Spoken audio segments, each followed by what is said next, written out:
Army chief general Asim Munir کی زیر صدارت ہونے والی کور کمانڈرز کانفرنس کے شرکاء نے غزہ میں اسرائیل کے طاقت کے استعمال سے معصوم شہریوں کے جانی نقصان پر اظہار تشویش کیا ہے۔ پاک فوج کے شعبہ تعلقات عامہ ISPR کے مطابق آرمی چیف کی زیر صدارت 260 کور کمانڈرز کانفرنس ہوئی۔ ISPR کے مطابق army chief general Asim Munir کا کہنا تھا کہ فلسطینی عوام کو پاکستانی قوم کی مکمل سفارتی، اخلاقی اور سیاسی حمایت حاصل ہے۔ مسئلہ فلسطین کے پائیدار حل اور مسلمانوں کے مقدس مقامات پر غیر قانونی قبضے کے خاتمے کے لیے اصولی موقف کی حمایت جاری رکھیں گے۔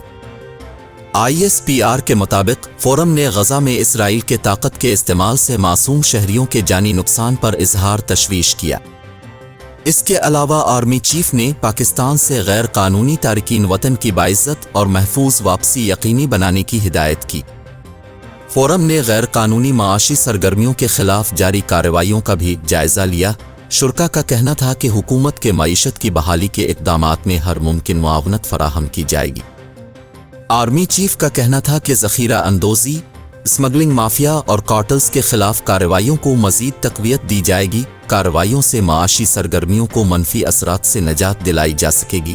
پاک فوج کارروائیوں میں حکومت اور قانون نافذ کرنے والے اداروں سے ہر ممکن تعاون کرتی رہے گی۔ ISPR کے مطابق فورم نے ہر قسم کے بالواسطہ اور بلاواسطہ خطرات کے خلاف ملکی سالمیت کے دفاع کے عزم کا اعادہ کیا۔